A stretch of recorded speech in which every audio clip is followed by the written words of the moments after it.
नमस्कार साथियों, देखिए 2022 में आपकी जो सीईटी हुई थी 10+2 लेवल की, जिसमें आपको रीजनिंग के क्वेश्चन पूछे गए थे पहली शिफ्ट में जो रीजनिंग के प्रश्न पूछे गए थे, इतने 6-7 प्रश्न आपको पूछे गए थे। तो उसके डिटेल सॉल्यूशन की अपन बात करते हैं। देखिए जो आपका पेपर है ये आपका मास्टर क्वेश्चन पेपर है, ठीक है, इसी से अपन बात करने वाले हैं। तो कोई भी स्टूडेंट जो ये सोच रहा है कि मास्टर क्वेश्चन पेपर और मास्टर जो आंसर की है, जो बोर्ड ने जारी की थी फाइनल आंसर की, उसी के माध्यम से अपन बात करने वाले हैं। तो आप बिल्कुल निश्चिंत होकर बैठ जाइए। देखिए पहला क्वेश्चन आपको पूछा गया था, दी गई श्रेणी का अगला पद क्या होगा। देखिए ये था, आपको ये श्रेणी दे रखी थी CEHLQ।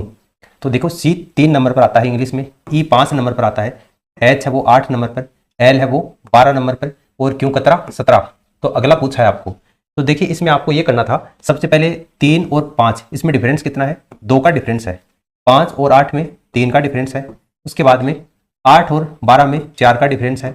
12 और 17 में 5 का डिफरेंस है। तो आगे जो भी लेटर आएगा उसमें आपका 6 का डिफरेंस आएगा, ठीक है। यानी 17 में 6 जोड़ दो, 17 में 6 जोड़ोगे कितना आएगा, 23 आएगा। और 23 पर कौन सा लेटर आता है आपका, W आता है, ठीक है। तो W आ जाएगा आंसर आपका। W आपको ऑप्शन नंबर C में दे रखा है, ठीक है, ये इसका आंसर हो जाएगा। अगला प्रश्न देखो, ये आपको आकृति दे रखी है और इसमें इस प्रश्नवाचक चिन्ह के स्थान पर कौन सी आकृति आएगी ये आपको पूछा गया था। तो इस आकृति को आप ध्यान से देखोगे तो देखो सबसे पहले ये सीधी लाइन है और इधर की तरफ है वो आपकी ये आकृतियां लिखी गई हैं। उसके बाद में इसका जो रोटेशन है वो आपका इस तरीके से हो गया, ठीक है। यानी पहले ये इधर थी, उसके बाद में ये नीचे आ गई, उसके बाद में ये इधर आ गई इस तरफ। तो आगे जो भी लेटर आएगा उसमें इस तरीके से आएगा और नीचे की तरफ आकृतियां आएंगी। सबसे पहले तो आपको ये देखना है। तो ये आपको चारों में दे रखा है, ठीक है, ऊपर लाइन है और नीचे की तरफ आकृतियां आएंगी। अब देखो ये जो बीच वाली लाइन है, ये जो बीच वाली लाइन है, इस बीच वाली लाइन को आप ध्यान से देखोगे तो ये इस तरीके से है, ठीक है। फिर इसमें भी ये बीच में इस तरीके से है और इसमें भी दोनों तरफ है। तो आगे जो लाइन आएगी उसमें आपकी दोनों तरफ आएगी। ये तो कंफर्म हो गया। अब दोनों तरफ देख लो कौन से में नहीं दे रखी, इसमें नहीं दे रखी है तो ये कैंसिल हो गया, इस 3 में दे रखी है। अब आगे देखो ये जो दोनों लाइनें हैं, इन दोनों लाइनों में इस तरीके से करके इधर अंदर की तरफ मुंह किया हुआ है, आगे वाली में बाहर की तरफ मुंह किया हुआ है, फिर आगे वाली में फिर से ये अंदर की तरफ मुंह किया हुआ है। तो अब जो आकृति आएगी उसमें बाहर की तरफ मुंह होगा इस तरीके से, ठीक है। अब बाहर की तरफ देख लो कौन सी में है, इसमें अंदर की तरफ है दोनों, तो ये तो नहीं होगी। इसमें देखो आधा अंदर आधा बाहर, तो ये भी नहीं होगी। इस दोनों में देखो बाहर की तरफ है तो ये आपकी हो जाएगी, ठीक है। ऑप्शन सेकंड है, ये इसका आंसर होगा। अगला प्रश्न देखो, ये प्रश्न है लेवल का प्रश्न, अपन इसको मान सकते हैं। इसमें देखो क्या दे रखा है, ये आपको 4 ऑप्शन है, इसके आधार पर आपको बताना है कि R है वो T की माता है। R T की माता कौन से कैलकुलेशन से होगी। देखो L प्लस M का अर्थ क्या है, L M का भाई है। यानी ये जो आपको प्लस गुणा जोड़ बाकी दे रखा है ना, ये आपको इसमें इनपुट करना है। देखो पहले वाले में अपन करते हैं R भाग A। तो R भाग A का मतलब क्या है, L भाग M का मतलब है L M की पत्नी है, यानी R A की पत्नी है। R A की, R जो है वो A की पत्नी है, तो ये पत्नी हो गई और ये पति हो गया। आगे देखो A गुणा S, तो L गुणा M, यानी L M का पिता है, यानी A S का पिता है।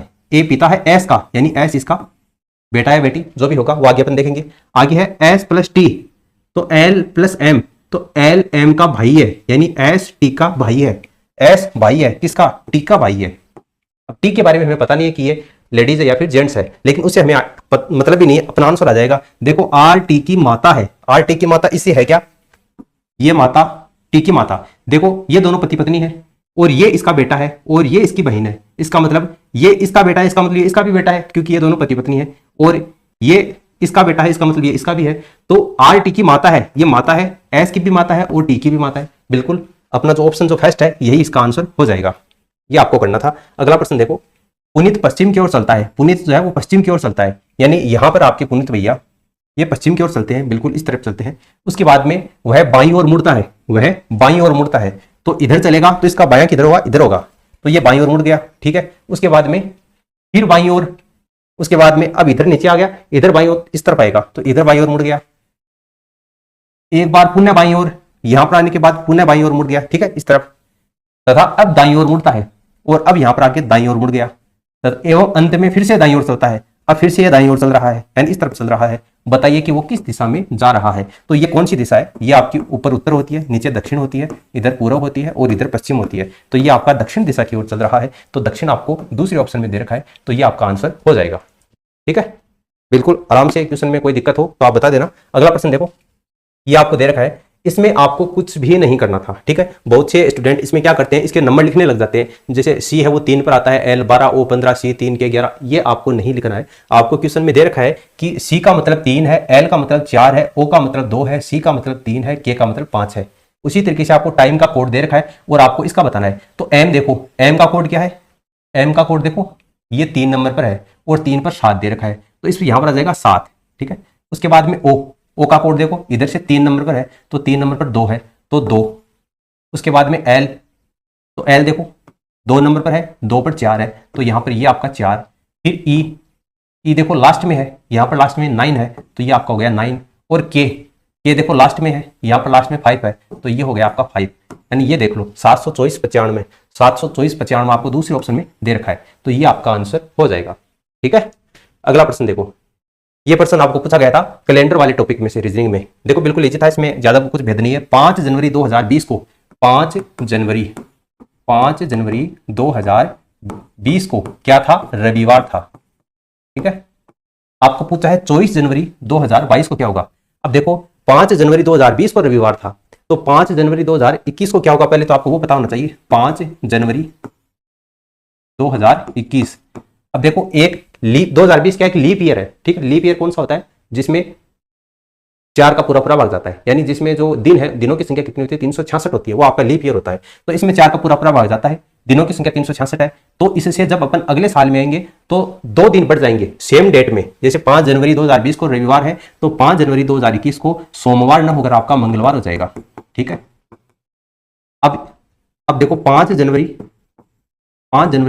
2022 को क्या होगा।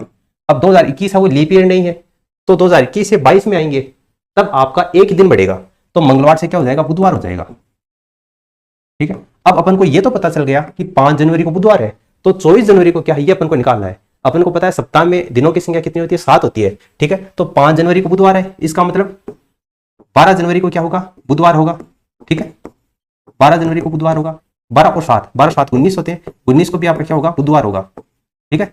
अब देखो 19 के बाद में 20, 21, 22, 23 और 24, ठीक है। 24 जनवरी तो पूछा है अपन को, तो देखो 19 जनवरी को बुधवार है, तो बाद में गुरुवार, शुक्रवार, शनिवार, रविवार और सोमवार, यानी 24 जनवरी को क्या हो जाएगा, सोमवार हो जाएगा, ठीक है।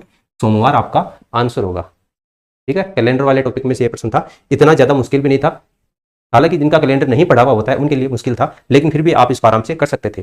तो ये पहली शिफ्ट के अंतर्गत जो आपको रीजनिंग के प्रश्न पूछे गए थे उसके बारे में अपन ने बात की है। आगे अपन 2022 में आपकी जो सीटी की एग्जाम हुई थी, सारी शिफ्ट में रीजनिंग के जितने भी प्रश्न पूछे गए थे सबकी अपन बात करने वाले हैं। तो इस वीडियो को अपने दोस्तों के साथ में आप शेयर कर दीजिए और आप रेगुलर वॉच करते रहिए, ताकि आने वाली जो एग्जाम है सीटी की, उसमें किस तरीके के प्रश्न पूछे जाएंगे आपको उसका आइडिया लग जाए और किस तरीके से आपको एग्जाम में क्वेश्चन सोल्व करने हैं वो भी आपको पता चल जाए। फिलहाल इस वीडियो में इतना ही, धन्यवाद।